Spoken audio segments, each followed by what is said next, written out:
Semua agama kepercayaan mengajarkan penganutnya berdoa. Semua keinginan dan harapan dituangkan dalam doa.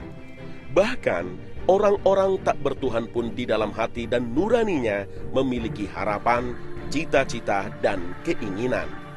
Bukankah harapan dan keinginan itu pada hakikatnya adalah doa? Hal ini terbukti dengan apa yang dilakukan Fir'aun, tokoh paling durhaka dan pengingkar adanya Tuhan. Bahkan menobatkan dirinya sendiri sebagai Tuhan. Dalam Al-Quran Allah mengabadikan keangkuhan ucapan Fir'aun dalam firman Allah. Fir'aun berkata, "Akulah Tuhan kalian yang paling tinggi." Al-Quran Surah An-Nazi'at ayat 24. Namun ketika laut menenggelamkannya, saat ajal menghampirinya, dalam keadaan sakaratul maut, dia menyatakan dirinya beriman. Namun harapan selamat itu sudah terlambat. Allah berfirman, "Dan kami memungkinkan Bani Israel melintasi laut. Lalu mereka diikuti oleh Fir'aun dan bala tentaranya, karena hendak menganiaya dan menindas mereka. Hingga bila Fir'aun itu telah hampir tenggelam, berkatalah dia, 'Saya percaya bahwa tidak ada Tuhan melainkan Tuhan yang dipercayai oleh Bani Israel, dan saya termasuk orang-orang yang berserah diri kepada Allah. Apakah sekarang baru kamu percaya? Padahal sesungguhnya kamu telah durhaka sejak dahulu, dan kamu termasuk orang-orang yang berbuat kerusakan.'" Al-Quran Surah Yunus ayat 90 hingga 91.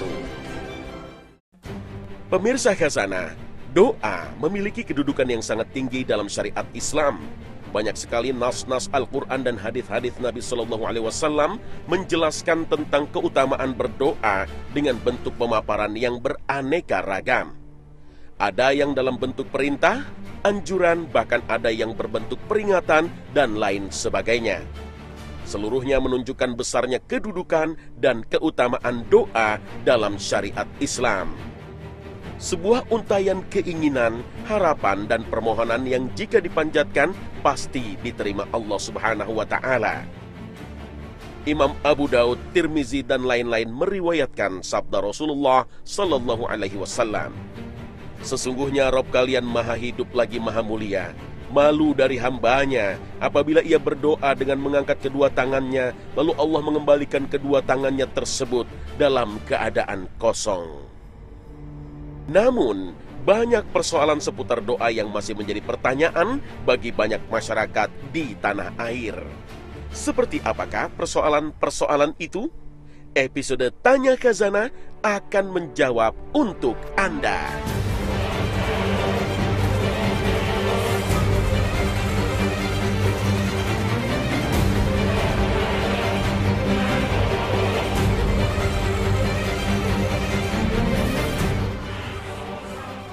Masalah doa sebelum dan sesudah belajar di sekolah-sekolah belakangan menjadi perbincangan di mana-mana.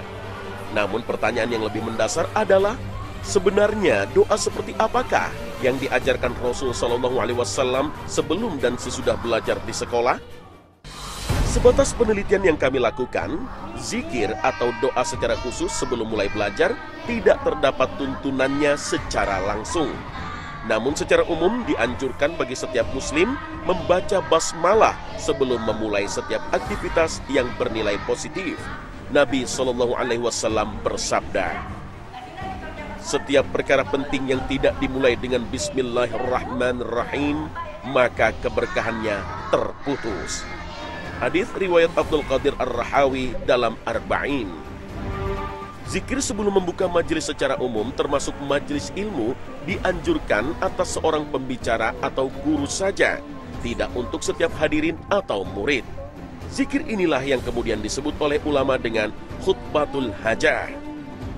Dengan demikian, bacaan doa yang dianjurkan sebelum belajar adalah membaca basmalah. Atau boleh dengan membaca doa penghilang kesulitan dengan harapan materi yang akan dipelajari dapat menjadi lebih mudah dicerna dan dimengerti. Doa tersebut seperti yang diriwayatkan oleh Ibnu Hibban dalam sahihnya bahwa Nabi pernah berdoa, "Ya Allah, tiada jenis kemudahan kecuali suatu urusan yang telah Engkau mudahkan. Dan jika engkau berkehendak, maka engkau menjadikan kesedihan sebagai kemudahan. Adapun berdoa dengan aturan dan tata cara tertentu, seperti yang lazim dilakukan di sekolah-sekolah pada umumnya, adalah kebaikan dalam rangka mendidik. Lalu seperti apakah doa yang diajarkan Rasulullah SAW setelah belajar usai? Pada dasarnya, setiap majelis belajar atau perkumpulan apapun, jika kosong dari zikir kepada Allah, adalah suatu kelalaian. Oleh karena itu, kita dianjurkan membaca zikir dan doa yang disebut kafaratul majlis atau penebus kelalaian di majelis. Dalam hadis riwayat Al-Baghawi, Nabi SAW bersabda, siapa saja yang duduk di satu majelis, lalu banyak pembicaraan yang tidak jelas di dalamnya, maka jika dia membaca sebelum berdiri, Subhanakallahumma wa bihamdika asyhadu an la ilaha illa anta astaghfiruka wa atubu ilaik, niscaya bacaan itu akan meleburkan apa-apa yang dibicarakan antara duduk sampai berdirinya.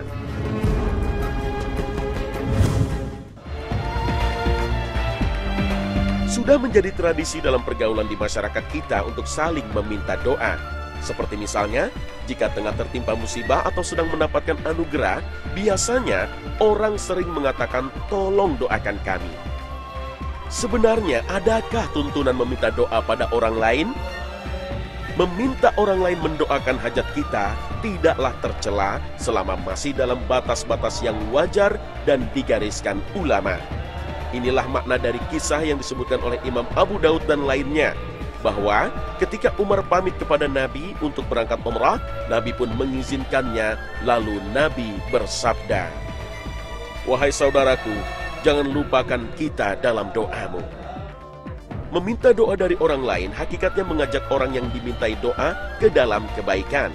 Sebab doa seorang muslim untuk saudaranya yang lain adalah salah satu cara terkabulnya doa. Sebab malaikat akan ikut mendoakannya. Dalam riwayat Muslim dan lainnya, Nabi SAW bersabda, tidaklah seorang hamba yang muslim berdoa untuk saudaranya dengan tanpa diketahui oleh saudaranya, kecuali malaikat akan berkata, dan untukmu seperti yang kamu doakan.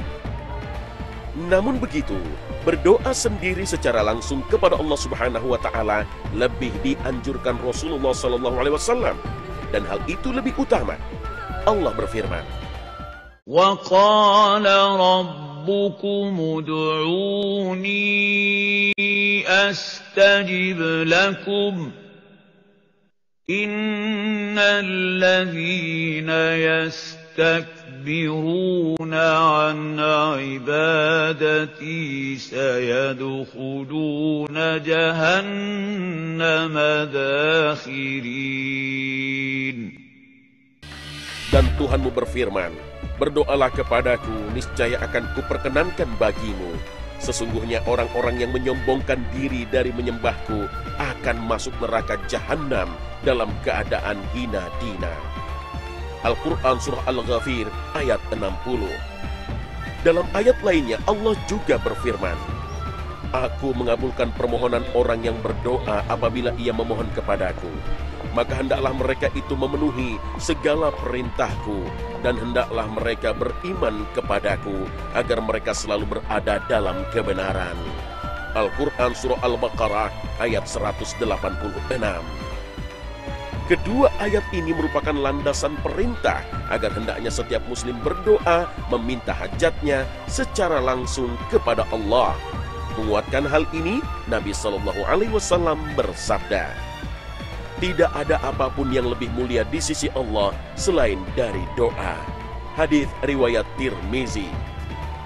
Kemuliaan tentunya tidak kita wakilkan kepada orang lain, namun hendaknya kita raih dengan usaha sendiri. Wallahu a'lam.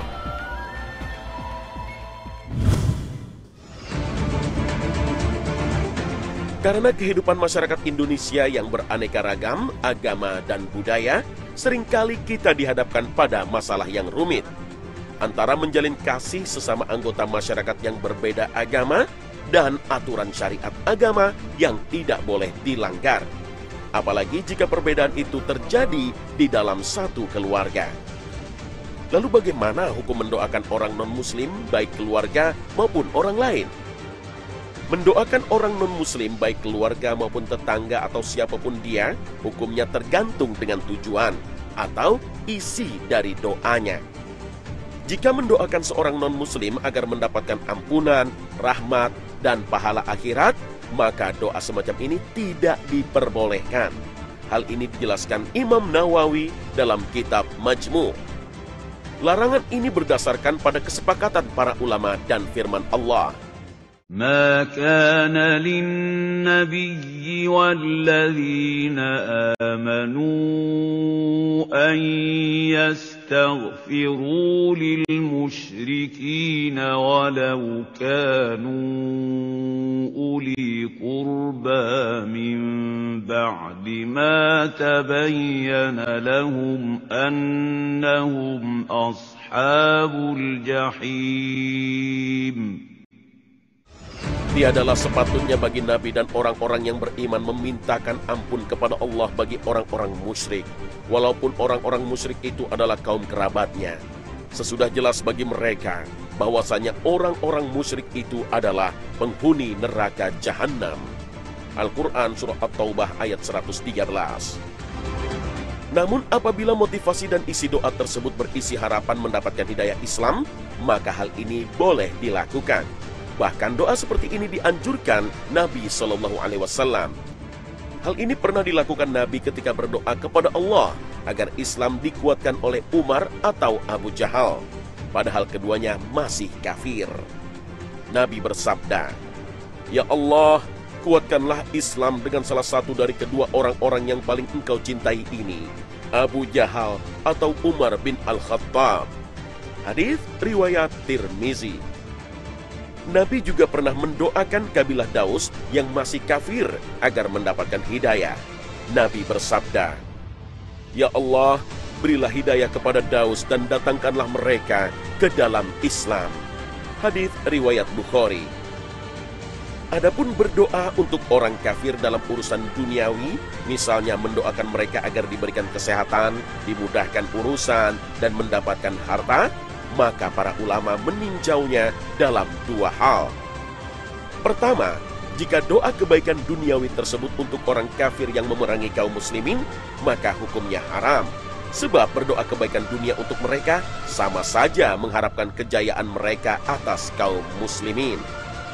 Kedua, apabila orang kafir tersebut berada di bawah perlindungan kaum muslimin yang disebut kafir zimmi, menurut sebagian ulama, jika hal itu dilakukan dengan maksud melunakkan dan menggairahkan mereka memeluk Islam, maka boleh dilakukan. Wallahu a'lam.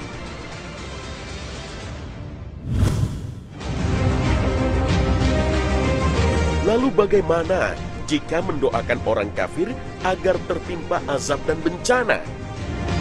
Memanjatkan doa terhadap orang kafir yang memerangi umat Islam agar dibinasakan dan dihancurkan Allah boleh dilakukan.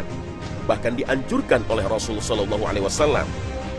Imam Bukhari meriwayatkan bahwa Rasulullah SAW berdoa keburukan atas kaum musyrikin pada hari peperangan Ahzab.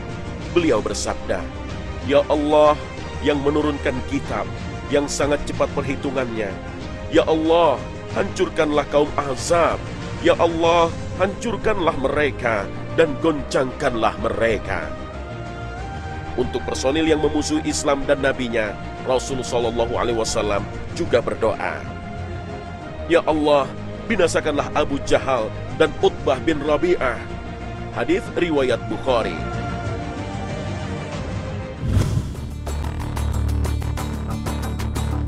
Doa merupakan bagian terpenting dalam syariat Islam. Bahkan ibadah seutuhnya terdapat dalam berdoa. Nabi SAW bersabda, "Doa dialah hakikat ibadah." Hadis riwayat Tirmizi dan Abu Daud. Karena doa adalah ibadah, maka mempersembahkannya atau memanjatkannya kepada selain Allah termasuk perilaku yang dapat menyeret seseorang dalam kesyirikan, yaitu mempersekutukan Allah dalam hal ibadah. Allah berfirman, وَأَنَّ الْمَسَاجِدَ لِلَّهِ فَلَا تَدْعُوا مَعَ اللَّهِ أَحَدًا.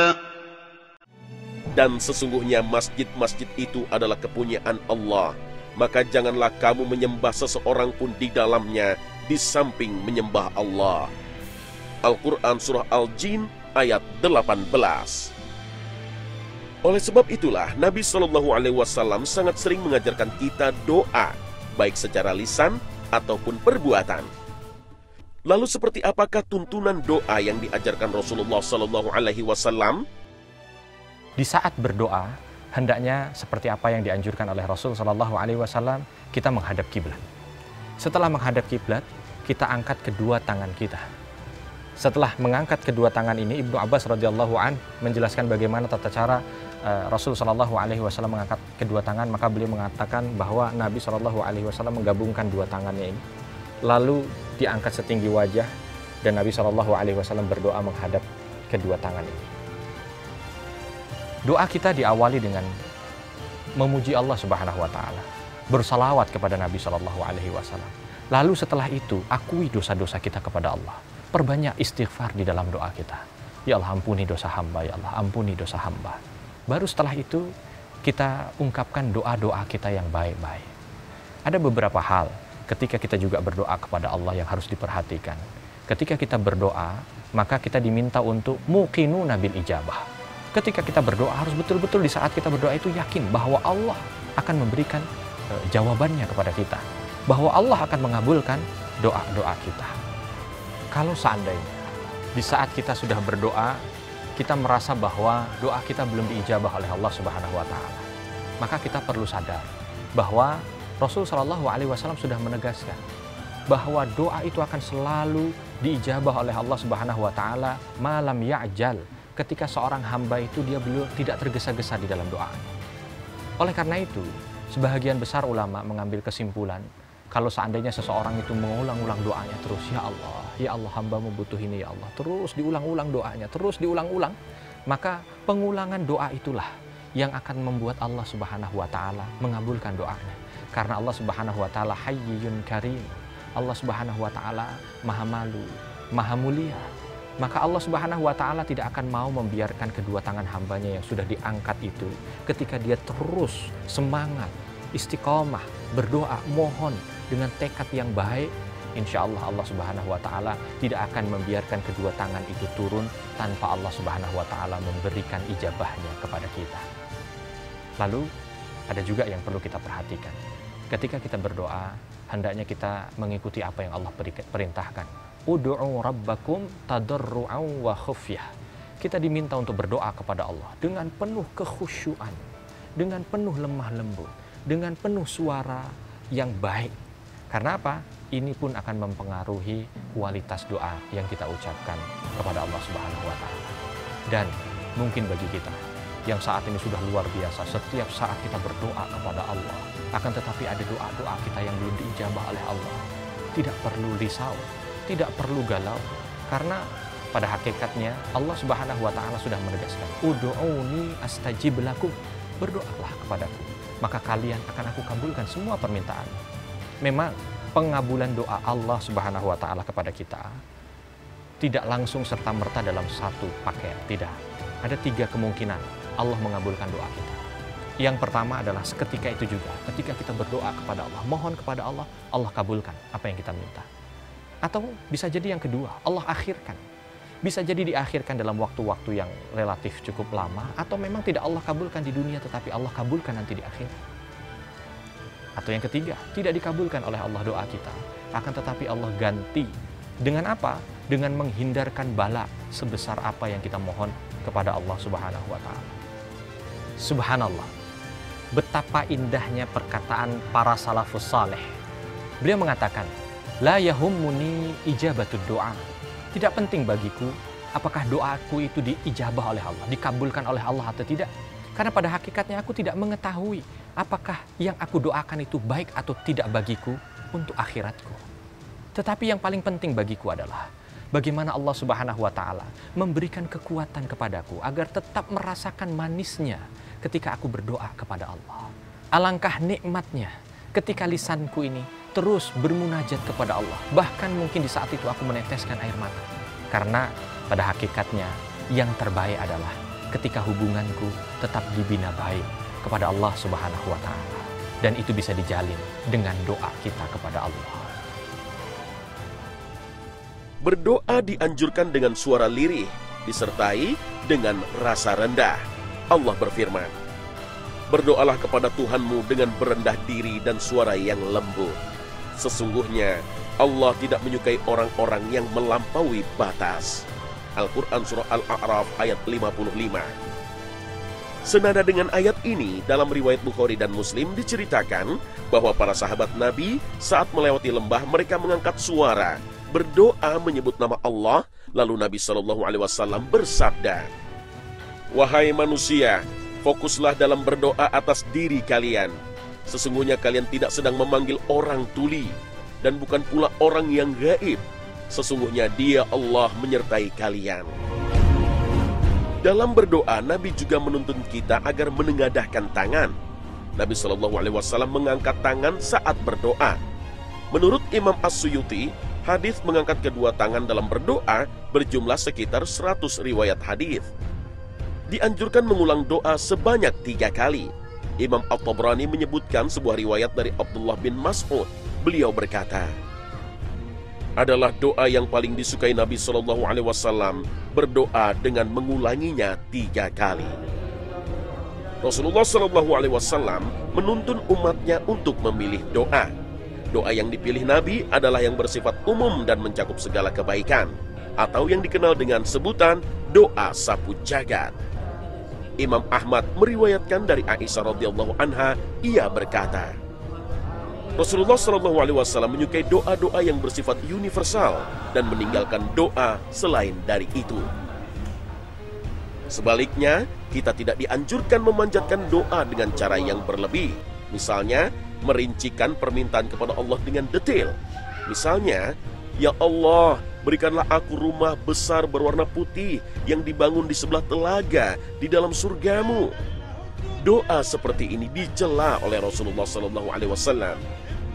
Akan ada suatu kaum kelak mereka berlebihan dalam berdoa. Hadis riwayat Ibnu Majah. Dalam kondisi dan keadaan tertentu, kita dianjurkan membaca zikir yang lafalnya langsung dari Nabi SAW. Zikir-zikir tersebut dalam lafalnya terkandung doa serta pujian kepada Allah, seperti zikir sebelum dan ketika bangun dari tidur, zikir sebelum dan sesudah makan, zikir masuk dan keluar dari toilet, zikir naik kendaraan, dan lain sebagainya.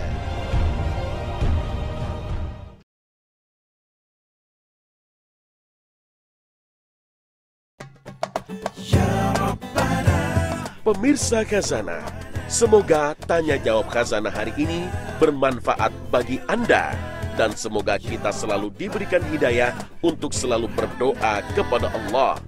Sebab senjata paling utama orang beriman ialah doa. Akhir kata, wassalamualaikum warahmatullahi wabarakatuh.